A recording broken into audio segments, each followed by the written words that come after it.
My nephew Marcus dropped his voice to a whisper and shattered my world with 9 simple words. Aunt Barbara, they're planning to take everything from you. I smiled and patted his 12-year-old shoulder while fury ignited in my chest like gasoline meeting a match. Robert and Patricia had no idea what storm they'd just unleashed. If you're watching this, like and subscribe and let me know where you're watching from. Let me back up and tell you how I ended up living with 2 of the most manipulative vultures who ever walked God's green earth. 2 years ago, my sister Eleanor died suddenly from complications during what should have been routine surgery. Robert and Patricia swooped in like carrion birds, all crocodile tears and false concern. Aunt Barbara, you can't live alone anymore, Robert insisted, his voice dripping with fake sympathy. Come stay with us. We'll take care of you. What they really meant was, come be our personal ATM and live in housekeeper while we drain your life savings. But Marcus's innocent revelation changed everything. While he worked on his math homework at the kitchen table, I quietly called my attorney, William Harrison. We'd been friends since college, and he'd handled Eleanor's estate planning. William, it's Barbara Taylor. I need an emergency meeting today. Can you see me at 3 p.m.? His voice was immediately concerned.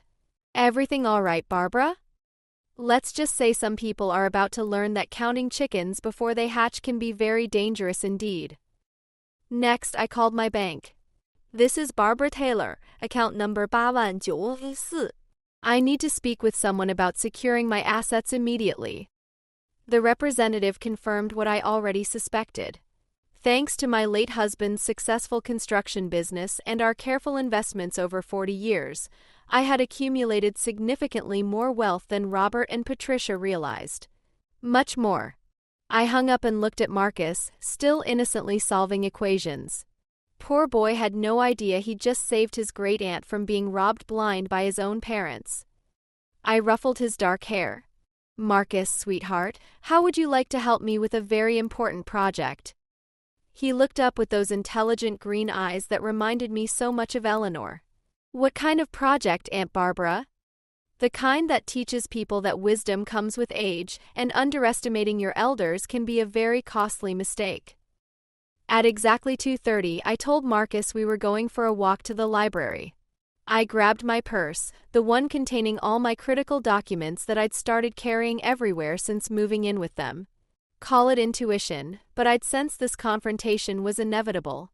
We walked to the downtown cafe where William was waiting, his weathered face creased with concern as I explained the situation. They think I'm some helpless old woman they can manipulate and dispose of, I told him. They're about to discover otherwise. William nodded grimly. What do you want to do, Barbara? Everything. New will, power of attorney revocation, asset protection, account transfers, the complete arsenal. And William, I want it all executed before they return from their little shopping trip. As we headed to his office, Marcus walked beside me, humming softly. He had no idea he was about to witness the most spectacular takedown in Taylor family history. Sitting in William's mahogany-paneled office while Marcus played quietly in the reception area, I reflected on how blind I'd been to the signs. But grief makes you vulnerable to manipulation.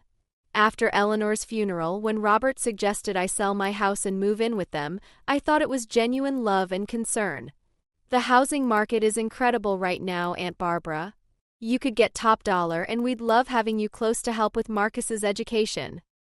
What he didn't mention was that my Social Security and pension checks would cover half their mortgage, and my presence would save them $1,200 monthly in after-school care for Marcus. I sold my beautiful 4-bedroom Victorian home, the one James and I had lovingly restored over 3 decades, and handed over the proceeds to help them invest in Marcus's future. $850,000 gone in one transaction. I should have recognized the manipulation then, I told William as he prepared the paperwork. The way Patricia's eyes lit up when she heard the sale price. The sudden warmth after years of barely tolerating my presence at family gatherings. The past 2 years had been a masterclass in psychological manipulation. Every time I mentioned finding my own apartment, Robert would deploy emotional blackmail. Aunt Barbara, Marcus needs you. You're the only stable influence he has. Besides, at your age, wouldn't you prefer being with family who cares about you? At my age, I was 69, not 99. I could drive, think clearly, manage my finances, and apparently plan strategic revenge better than they could orchestrate their pathetic schemes. Patricia had been more subtle but equally calculating. Oh, Barbara, your experience is invaluable to Marcus. His grades have improved so much since you've been helping him. You have such a gift with children. Translation: continue providing free tutoring and childcare while we pursue our social lives 4 nights a week. The worst part was how they'd systematically isolated me from my support network. You're so busy with Marcus, we didn't think you'd want to rejoin the garden club. The church ladies called, but we told them you weren't feeling up to visitors. Slowly, methodically, they'd severed my connections to the outside world. But they'd made one critical error. They underestimated me completely. William slid documents across his polished desk. This revokes their power of attorney and designates me as your legal representative. This transfers your assets to new accounts at different institutions they don't know about. And this, he smiled grimly, is your new will. I signed each document with a flourish. What about the house money I gave them? That becomes very interesting. Since there's no formal loan agreement, we can argue it was a conditional gift based on you living there permanently. If they breach that arrangement, they're obligated to repay every penny with accumulated interest. I glanced at my watch, 3:45 p.m. They'd be home by 5:30, expecting to find their compliant elderly relative ready to be shipped off to Sunset Manor. Instead, they'd encounter a woman who'd just reclaimed her power and dignity. Marcus burst through the office door. Aunt Barbara, are we finished with the grown-up stuff? Almost, sweetheart. Just one final stop. Our last destination was First National Bank, where I'd maintained accounts for over 30 years. Marcus sat in the children's corner with a coloring book while I met with Janet, the branch manager. Mrs. Taylor, this is highly unusual. You want to transfer everything today? All of it. Everything, Janet. Checking, savings, certificates of deposit, money market accounts, transfer it all to the new accounts at Commerce Bank across town. Her fingers danced across the keyboard. That's quite a substantial sum. Are you absolutely certain about this decision? I thought about Robert's face that morning, how he'd avoided eye contact when explaining their errands. How Patricia had hugged me with unusual intensity, like someone saying goodbye. How they'd insisted I stay home with Marcus instead of accompanying them, breaking their established pattern.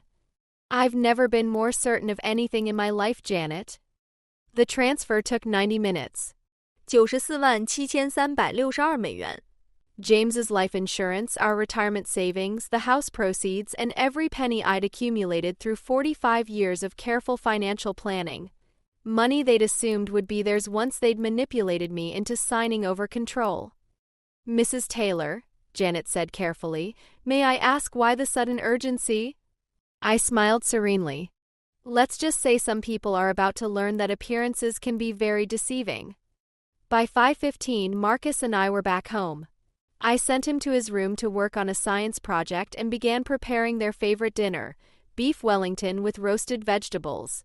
If this was going to be my final meal in this house, I wanted it to be memorable. As I prepared the pastry, I thought about the conversation they'd probably had that morning. The appointment at Sunset Manor is confirmed for 6 p.m., Robert would have said. We'll break the news after dinner. By tomorrow, she'll be settled in her new room, and we can begin the conservatorship proceedings. They'd probably already planned how to spend my money. Patricia had been researching luxury kitchen renovations for months. Robert had mentioned wanting to buy a boat. They'd even discussed a European vacation, something they could finally afford. At 5:30, I heard their car in the driveway. I smoothed my apron and checked my reflection in the window. I looked like a harmless grandmother preparing dinner for her loving family. Perfect camouflage. The front door opened and I heard their voices, unusually cheerful and animated. They were overcompensating, probably feeling guilty about their planned betrayal. Barbara, we're home. Robert called out. Something smells incredible in here. Just making your favorite, I called back sweetly. Marcus is upstairs working on his project. How were your errands? There was a pause. Fine, Patricia answered. Just running around town, you know how it is. I smiled to myself. In approximately 2 hours, they were going to discover that while they were running around town plotting my downfall, I was running circles around their entire scheme. Dinner was a masterpiece of psychological theater. I served their plates with extra attention, asked about their day with genuine interest, and complimented Patricia's new earrings. They squirmed like children caught stealing cookies, exchanging nervous glances when they thought I wasn't observing. "This Wellington is extraordinary, Aunt Barbara," Robert said, though I noticed he was barely eating. "You really outdid yourself tonight." "Well, I wanted this evening to be special," I smiled warmly. "You never know when circumstances might change dramatically." Patricia nearly choked on her wine. "Change? What do you mean by that?" "Oh, just life in general, dear. Nothing ever remains the same forever, does it?" They managed to struggle through dinner, though the tension was thick enough to slice with a knife. Marcus chattered enthusiastically about his science fair project, completely unaware of the undercurrent of deception swirling around the table. At 7:30, Robert cleared his throat. "Barbara, could we speak with you in the living room? Marcus, please go finish your homework upstairs." Here it comes, I thought. The moment they've been orchestrating all day.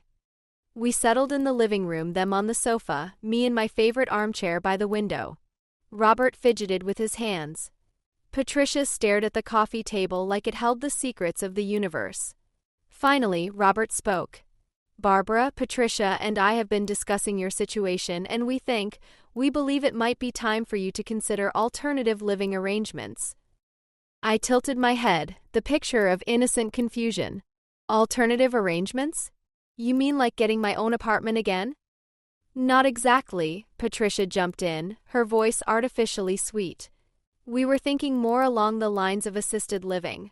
Somewhere with people your own age, organized activities, medical staff available around the clock." "You mean a nursing home?" "It's not a nursing home," Robert said quickly. "It's a beautiful retirement community. We visited Sunset Manor today. They have gorgeous facilities, wonderful programs, and—" "You've already made arrangements, haven't you?" Another exchange of guilty glances. "We thought we'd explore options," Robert said weakly. I leaned back in my chair, allowing the silence to stretch. They expected tears, protests, maybe even desperate begging. Instead, I smiled serenely. "Well, that's fascinating timing, Robert." "What do you mean?" Patricia's voice was sharp with growing panic. "I mean, I spent today exploring options as well." I pulled out my phone and scrolled to William's contact. "William, it's Barbara. Could you come over now?" "Yes, I think it's time for that conversation." Robert's face went ashen. "Barbara, what are you doing?" "Taking care of business, sweetheart. Just like you taught me." I stood up, smoothing my skirt. "William Harrison will be here in 15 minutes to explain some changes I've implemented today. You might want to remain seated." Patricia grabbed Robert's arm desperately. "What is she talking about?" The doorbell rang exactly 15 minutes later. I opened it to find William with his briefcase and a stern expression. "Good evening, Barbara." "Robert, Patricia." "William," I said cheerfully, "why don't you explain to my nephew and his wife what we accomplished today?" William settled into the chair across from Robert and Patricia, who looked like defendants awaiting sentencing. Marcus had thankfully gone to bed, sparing him from witnessing the nuclear explosion I was about to detonate. "Where should I begin?" William asked, opening his briefcase. "The power of attorney seems like an appropriate starting point," I suggested sweetly. William nodded. "As of today, Robert and Patricia Morrison no longer have any legal authority over Barbara Taylor's affairs. The power of attorney they were planning to utilize has been formally revoked." Robert shot to his feet. "Planning to utilize? We weren't planning anything." "Sit down, Robert," I said quietly. "We both know that's a lie." Patricia's face had gone white as fresh snow. "Barbara, I don't understand. Why would you do this?" "Because 12-year-olds have better hearing than you think, Patricia. Marcus told me about your conversation this morning. about putting me in Sunset Manor and gaining control of my finances. The silence that followed was deafening. Robert slowly sank back onto the sofa, his face a mask of panic. Patricia's mouth opened and closed like a fish gasping for air. "William," I continued, "would you mind explaining the financial arrangements?" "Certainly. Mrs. Taylor has transferred all her assets to new accounts at different financial institutions. This includes approximately $947,000, which represents her life savings, insurance proceeds, and the money from selling her home." "You can't do this." Patricia finally found her voice. "That money, you gave us that money." "Actually," William said calmly, "I've reviewed the situation and there was no formal loan agreement. The money was provided under the understanding that Barbara would live here permanently as family. If that arrangement is terminated, she has every right to request full repayment. With accumulated interest," I finished, "and penalties for breach of trust." Robert ran his hands through his hair frantically. "Barbara, please, let's discuss this rationally. You don't understand what you're doing." "Oh, but I do understand perfectly. I understand that you've been planning to have me declared incompetent so you could control my finances. I understand that you've been isolating me from friends and treating me like unpaid domestic help. And I understand that you've been counting money that was never yours to begin with. We were trying to protect you." Robert's voice rose, then dropped when he remembered Marcus sleeping upstairs. "You're 69 years old. Living alone isn't safe anymore." "I'm not living alone, Robert. I'm living with people who see me as a burden and a bank account. There's a significant difference." Patricia leaned forward desperately. "Barbara, we can work this out. Maybe we approach this incorrectly, but we genuinely care about you." I laughed, and it wasn't a pleasant sound. "You care about my Social Security check. You care about free childcare for Marcus. You care about my money, but you don't care about me as a person." William cleared his throat. "There's one more matter we need to discuss." My smile turned predatory. "Ah, yes, the best part." William pulled out another folder. "Barbara has also updated her will. The previous version left her entire estate to Robert with provisions for Marcus's education. The new version makes some significant changes." Robert's face had gone from pale to green. "What kind of changes?" "I decided to deliver this blow personally. The kind where Marcus gets everything. Held in trust until he's 25, with funds available for his education and approved expenses. You and Patricia get nothing. Not one single penny." Patricia let out a sound somewhere between a gasp and a wail. "You can't do this to us. We have a mortgage, car payments, Marcus's future to consider." "You should have considered that before you decided to steal from me," I replied coldly. "Did you really think I was so foolish I wouldn't discover your scheme? Sunset Manor costs $5,000 monthly. You had it all calculated, didn't you? Put me away, sell my belongings, control my money, and pocket the difference." Robert tried one final desperate approach. "Barbara, I'm your nephew, your only living family besides Marcus. Eleanor would want you to take care of me." That was his fatal mistake, bringing Eleanor into this. "Your mother," I said, my voice dropping to a dangerous whisper, "worked 2 jobs while raising you as a single parent so you could have opportunities she never had. She sacrificed so you could build something meaningful. And you were planning to steal from her sister while she was still alive." I walked to the mantelpiece where Eleanor's photo sat and picked it up, looking at her kind, tired face. "You know what your mother would say if she could see you now? She'd say I should have done this much sooner." I set the photo down and turned back to face them. "William, there's one more document, isn't there?" William nodded grimly. "The eviction notice. Barbara has decided she no longer feels safe living here. As a resident without a formal lease agreement, you have 30 days to find her alternative arrangements." "Eviction notice?" Robert's voice cracked. "This is our house." "Actually," I said, pulling out my own folder, "that's where things become interesting. Remember that 85万美元 I gave you? I have all the bank records showing the transfer came from my account to yours, specifically to pay off your mortgage and credit cards. No loan documents were signed, but there are emails where you promised I'd always have a home here. Patricia's face crumpled as understanding dawned. You want the money back. Every single penny. Plus the 2 years of rent you should have been paying me, the money you saved on childcare, and compensation for emotional distress. I calculate that comes to approximately $900,000 total. Robert's voice was barely a whisper. We don't have that kind of money. Then I guess you'll need to get creative. Sell the house, liquidate your retirement accounts, get second jobs, do whatever it takes. I shrugged. Or declare bankruptcy. Either way, you won't be doing it with my money anymore. William stood up, snapping his briefcase shut. I'll leave you folks to process this information. Barbara, your new apartment is ready whenever you want to move in. As he headed for the door, Patricia called out desperately. What about Marcus? You can't just abandon your great-nephew. I paused at the bottom of the stairs, my hand on the banister. I'm not abandoning Marcus. I'm ensuring his future is secure and teaching him a valuable lesson about integrity and consequences. He'll understand someday and he'll be grateful. I climbed the stairs to pack my belongings, leaving Robert and Patricia to contemplate the smoking ruins of their perfect scheme. Tomorrow, I'd start my new life in a beautiful downtown loft. Tonight, I'd sleep better than I had in 2 years. Behind me, I could hear Patricia beginning to sob. 3 weeks later, I was enjoying my morning coffee on the balcony of my stunning new apartment overlooking Riverside Park, watching early joggers and dog walkers embrace the day. The 3-bedroom furnished loft was costing me $2,200 monthly, a fraction of what I'd been contributing to Robert and Patricia's household expenses. My phone rang.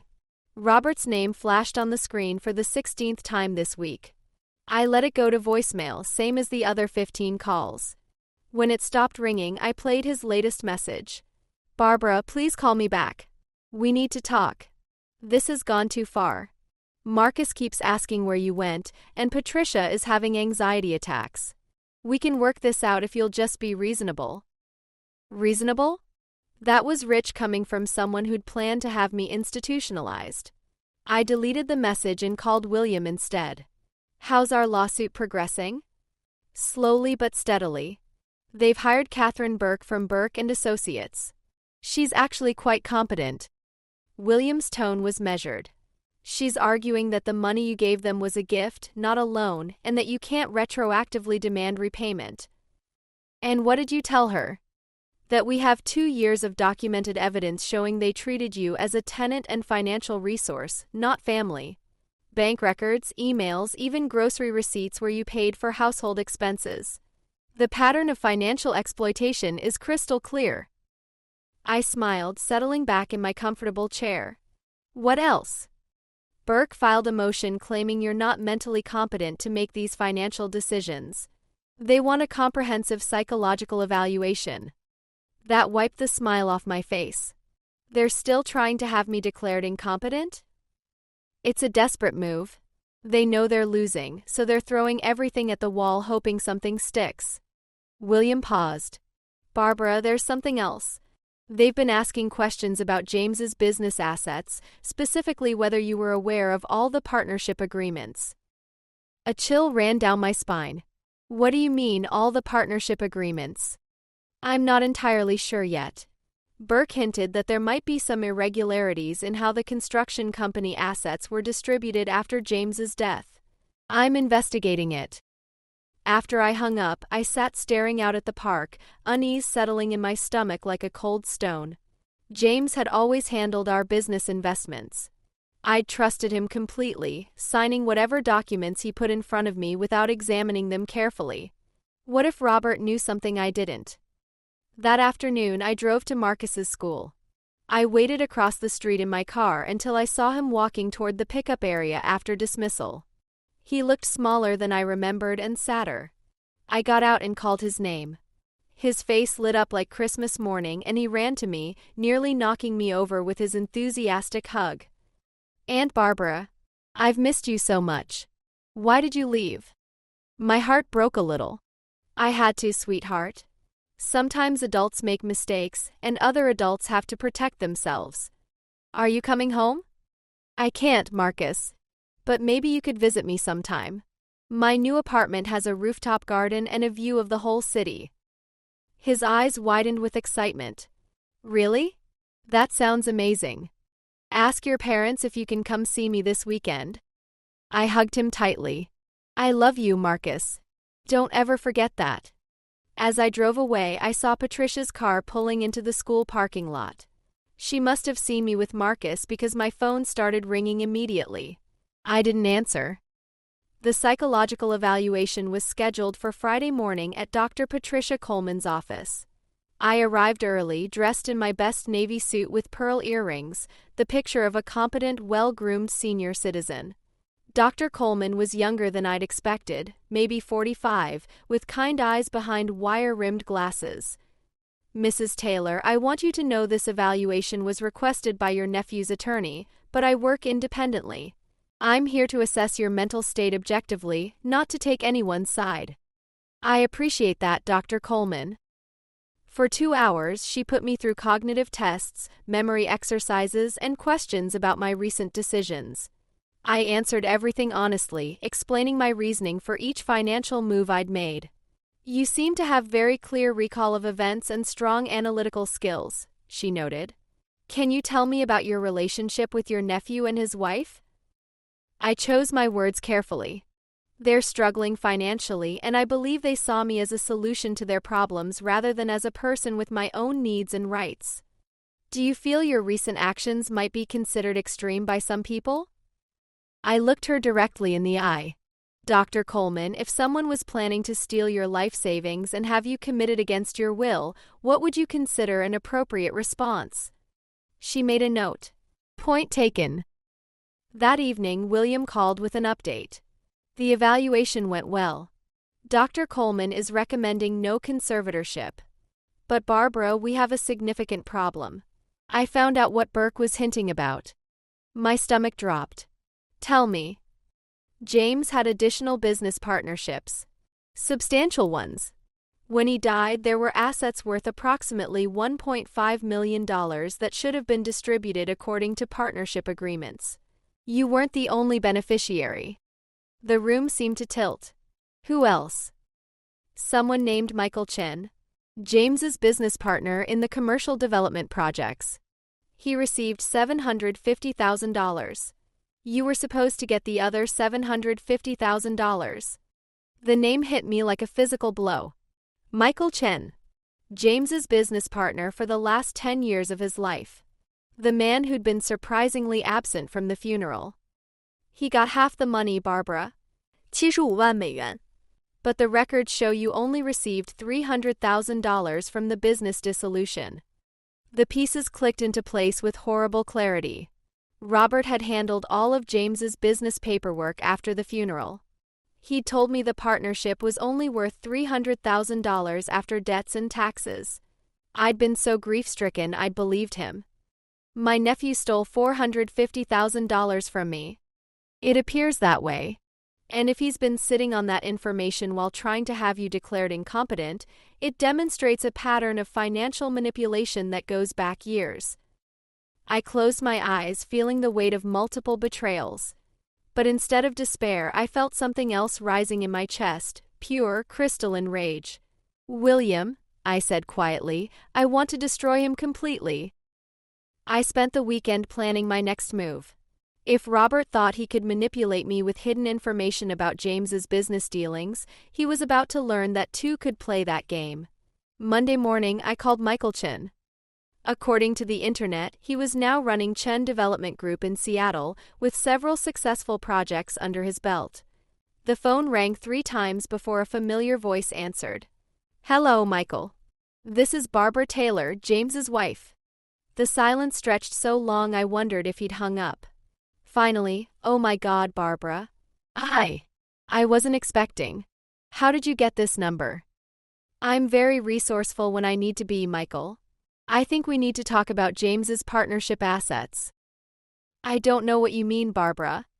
Michael, I know about the $1.5 million distribution. I know you received $750,000.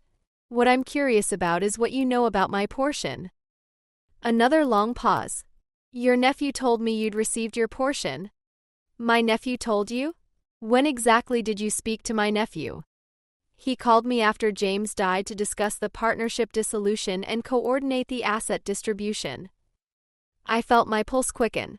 What did he tell you about the distribution? He said you were struggling with grief and that he was handling your finances temporarily. He said there had been some confusion about the amounts and that I should proceed with receiving my full share and not worry about the details. The audacity took my breath away. Robert had not only stolen my money but had convinced James's business partner to be complicit in covering it up. Michael, that money you received was supposed to be split between us. James left us each $750,000, not a full $1.5 million for you. That's not what Robert said.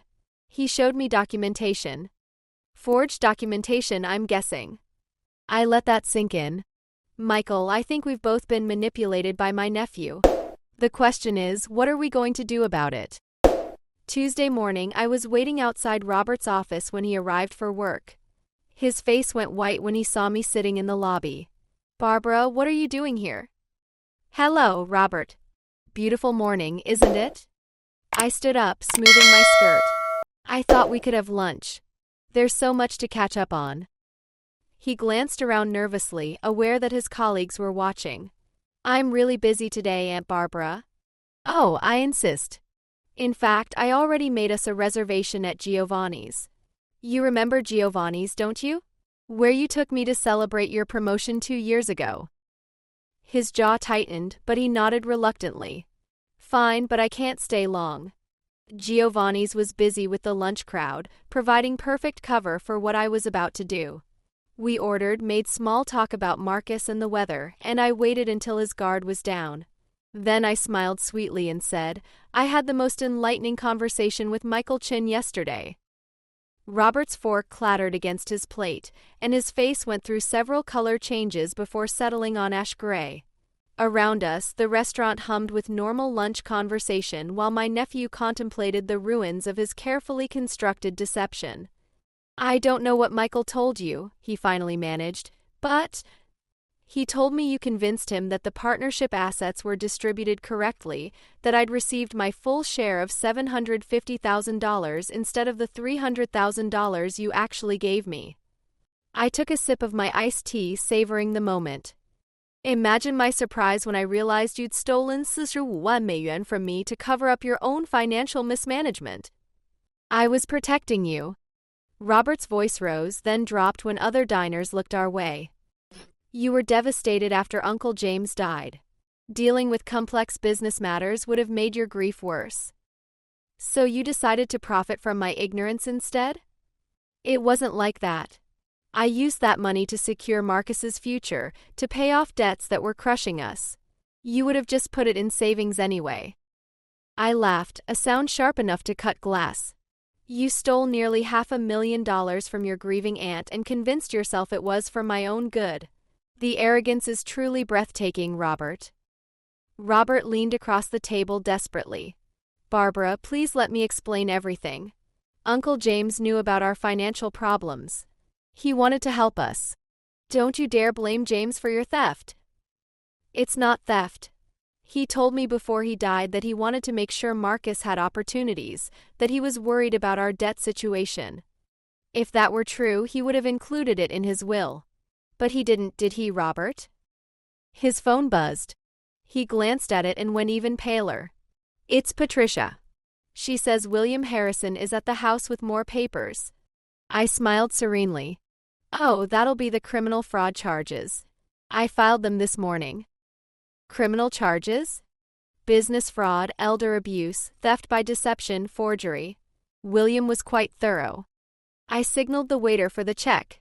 You see, Robert, when you forge partnership documents and lie to business associates about asset distribution, that's fraud. When you steal money from your elderly aunt, that's elder abuse. And when you do it while planning to have her declared incompetent, well, that shows clear premeditation. Robert's hands were shaking. Barbara, please think about Marcus. If I go to jail, you should have thought about Marcus before you decided to become a criminal. I stood up, leaving money for my lunch. But don't worry about him. He'll be well provided for. In fact, he'll be getting quite a bit more inheritance than originally planned. What do you mean? I leaned down and whispered in his ear. Michael's returning the money that was rightfully mine. All of it. Plus interest.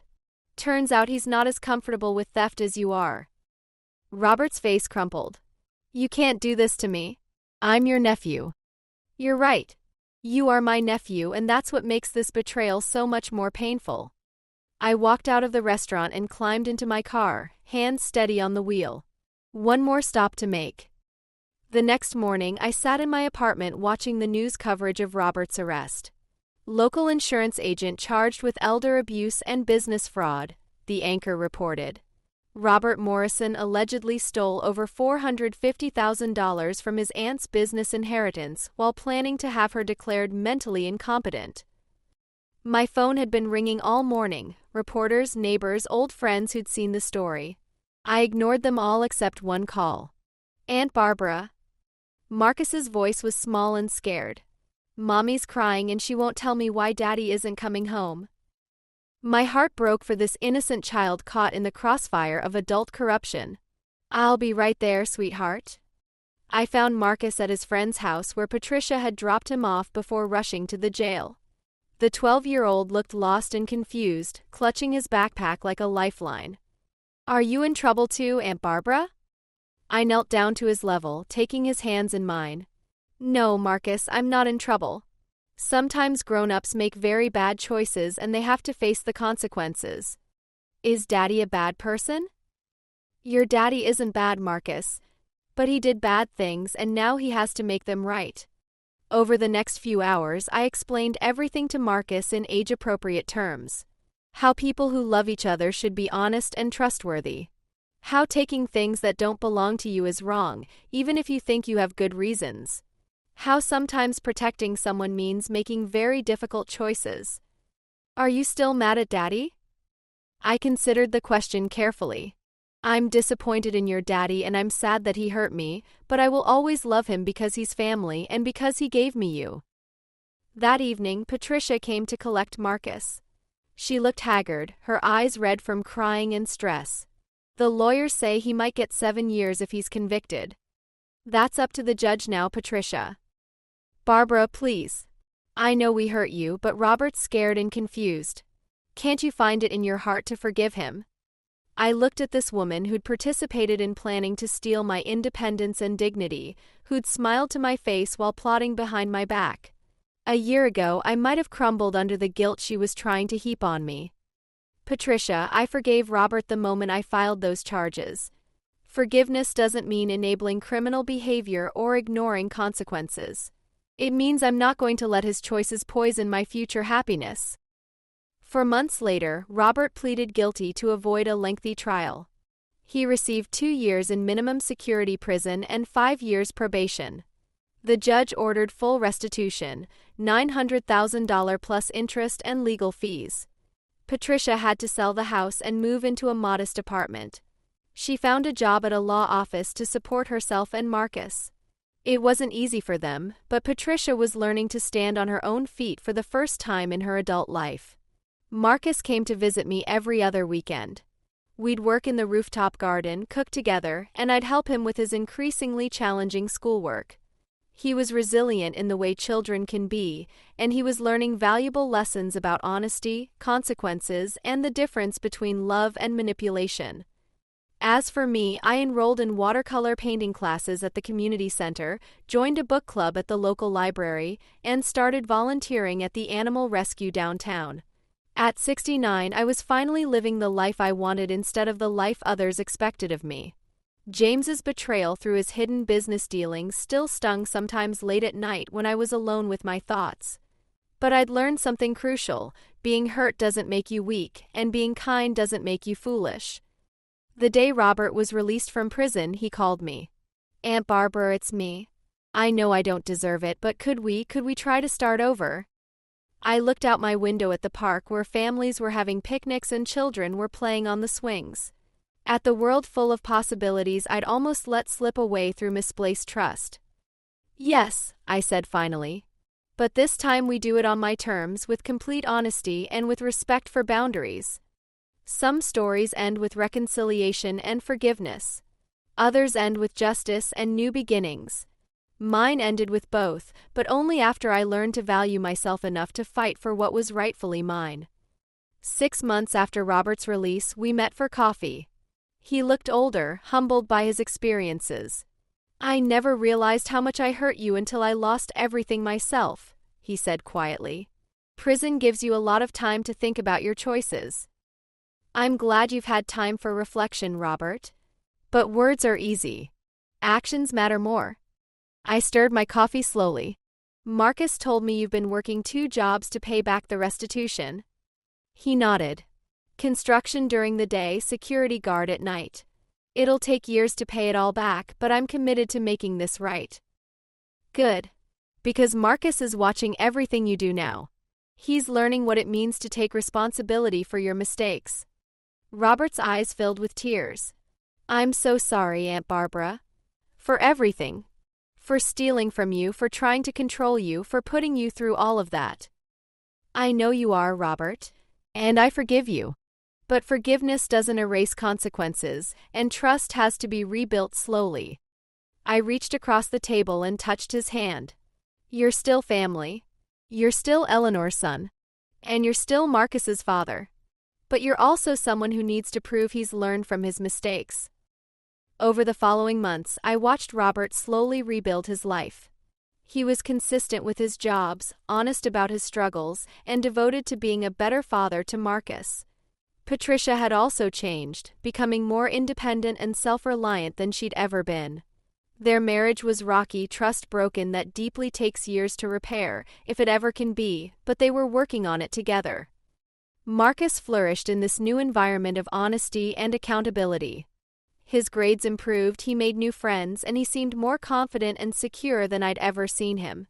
During one of our weekend visits, he surprised me with a question that showed just how much he'd grown. "Aunt Barbara, why didn't you just move out quietly when you found out about their plan? Why did you fight back so hard?" I set down my gardening trowel and looked at this wise young man who was growing up too fast. "Because sometimes, Marcus, the kindest thing you can do for someone you love is to not let them get away with hurting others. Your dad needed to learn that actions have consequences. If I'd just left quietly, he might have found another vulnerable person to take advantage of." "So you were protecting other people too?" "In a way, yes. But mostly I was protecting myself and teaching him that I'm not someone who can be easily dismissed or discarded." Marcus nodded thoughtfully. "I'm glad you fought back. And I'm glad Dad learned his lesson, even though it was hard." A year after the legal proceedings ended, I received an unexpected phone call. "Mrs. Taylor? This is Sarah Chen, Michael Chen's daughter. I hope you don't mind me calling." "Not at all, Sarah. How can I help you?" "My father wanted me to contact you. He's been dealing with some health issues lately, and he wanted to make sure you knew how grateful he is that you reached out to clear up the confusion about the business assets. He said your nephew had him completely fooled." "How is your father doing?" "He's recovering from heart surgery, but he's going to be okay. He wanted me to tell you that your courage in standing up to your nephew inspired him to be more careful about his own business dealings. He said you reminded him that being trusting doesn't mean being naive."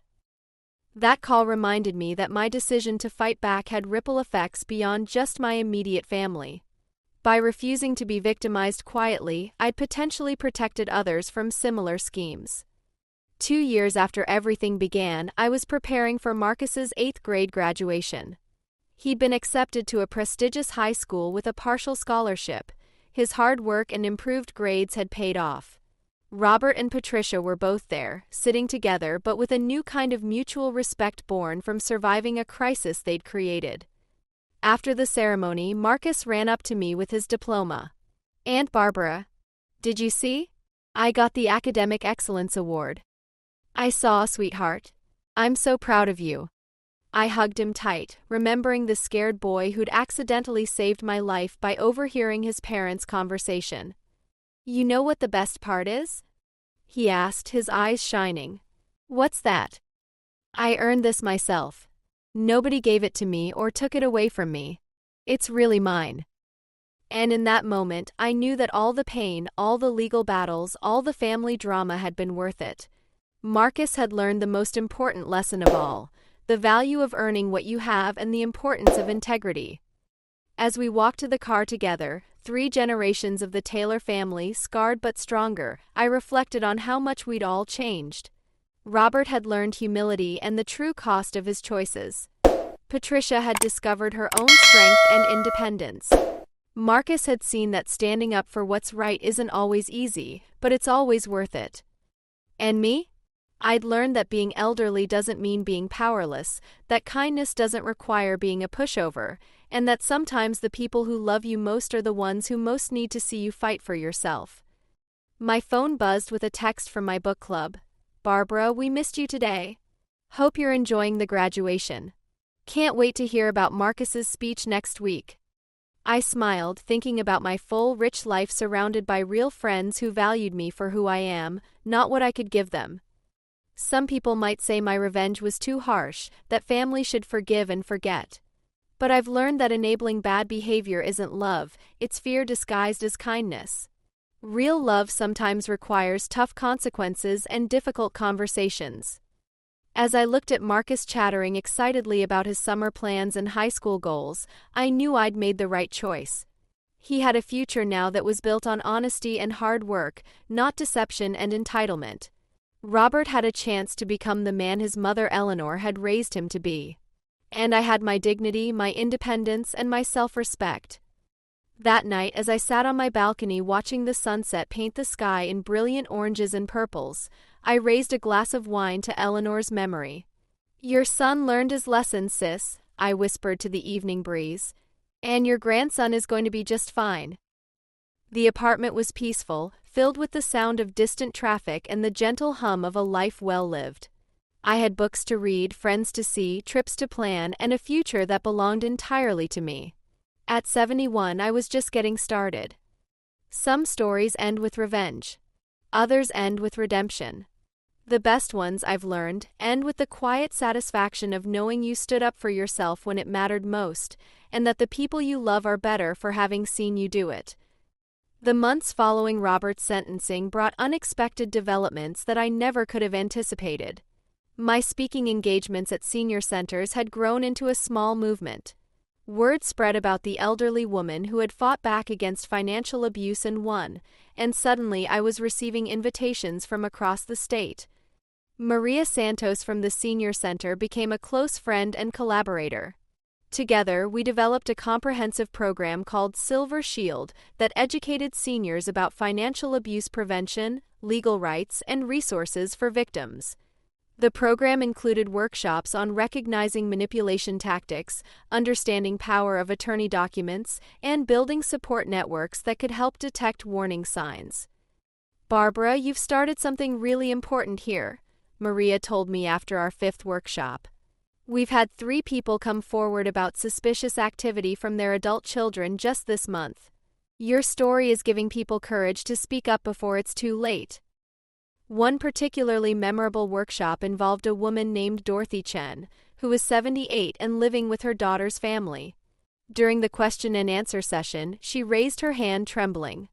"My daughter has been asking me to sign papers I don't understand.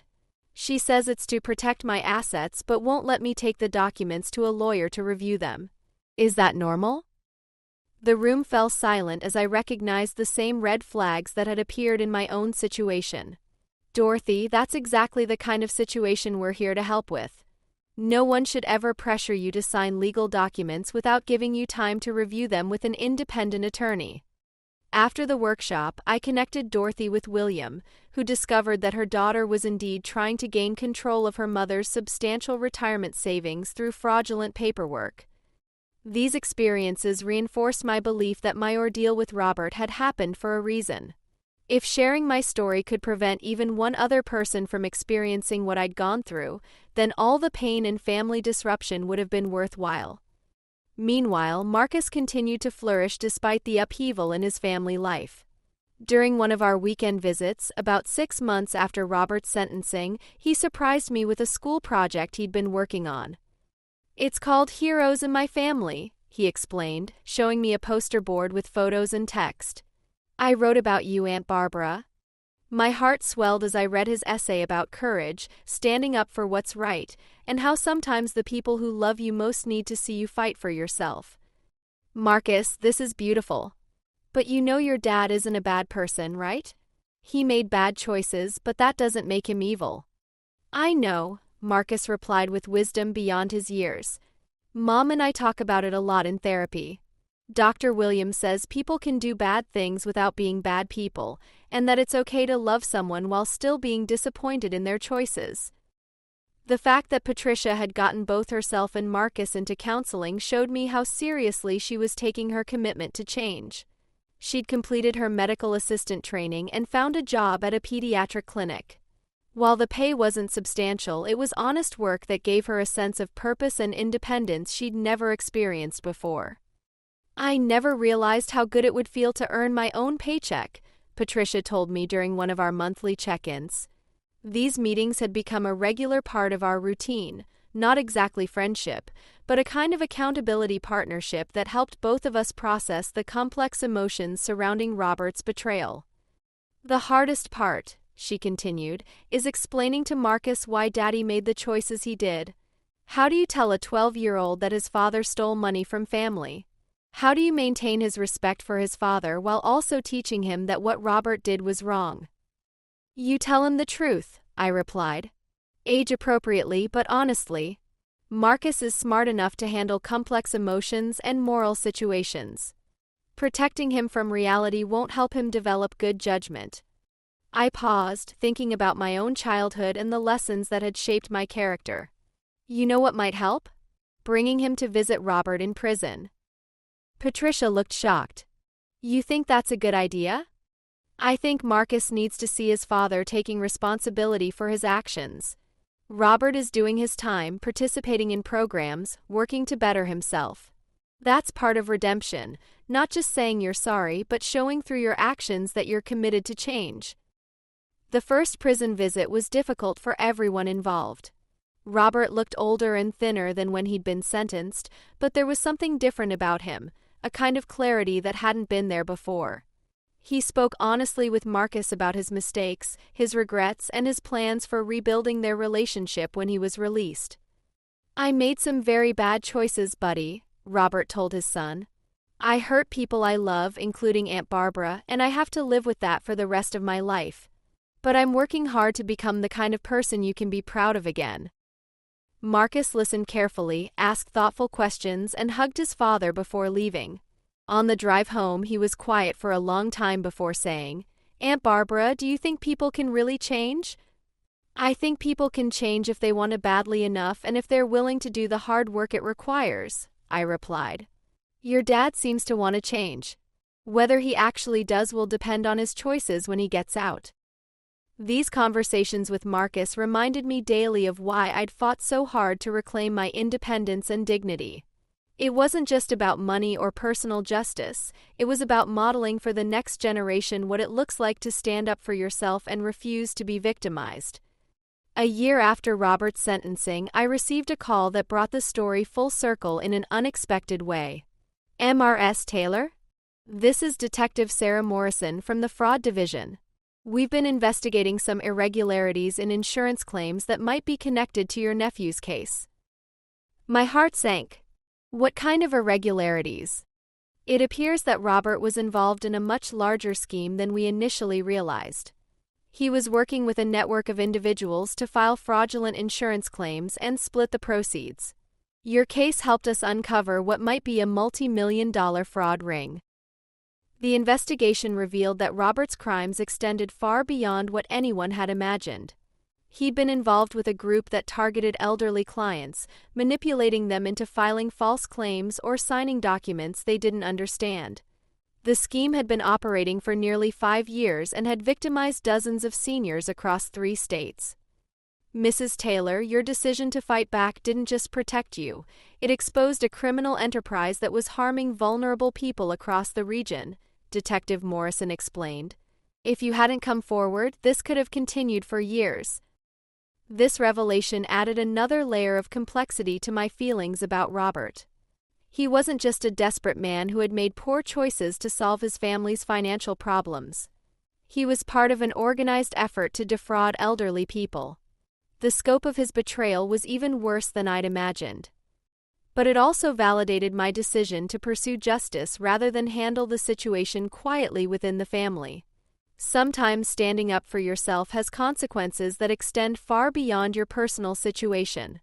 Sometimes refusing to be silent protects not just yourself, but countless others who might become victims.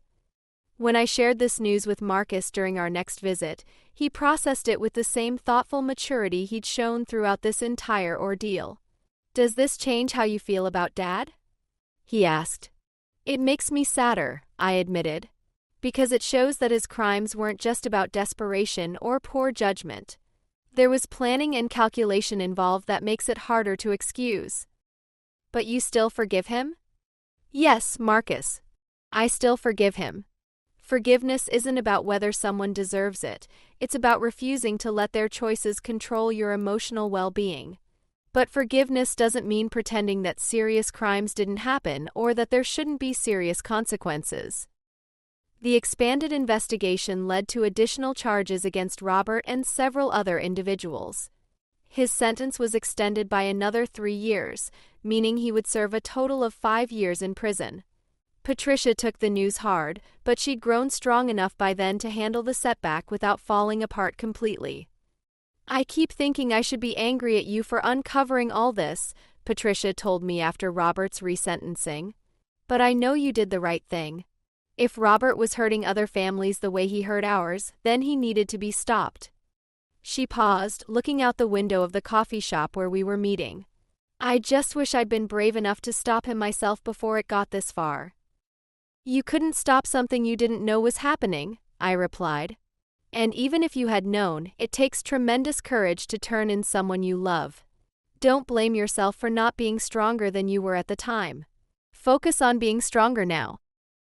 These conversations with Patricia helped me understand the complex dynamics that had allowed Robert's crimes to continue for so long. She genuinely hadn't known about the larger fraud scheme, but she had known that their lifestyle didn't match Robert's legitimate income. She'd chosen not to ask too many questions because she was afraid of the answers. "I was so dependent on Robert for everything: financial security, social status, even my sense of identity as his wife," she reflected. "When you're that dependent, you develop a kind of willful blindness. You don't want to see things that might threaten your security, even when those things are right in front of you." This insight helped me understand not just Patricia's situation, but the broader dynamics that make elderly people vulnerable to financial abuse. When you're isolated from support networks and made to feel dependent on others for your basic needs, it becomes much harder to recognize manipulation or advocate for yourself.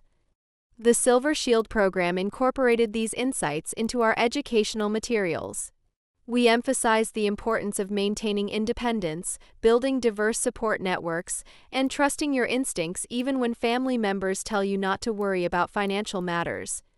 2 years after everything began, as I was preparing for Marcus's 8th grade graduation, I reflected on how much our entire family had changed.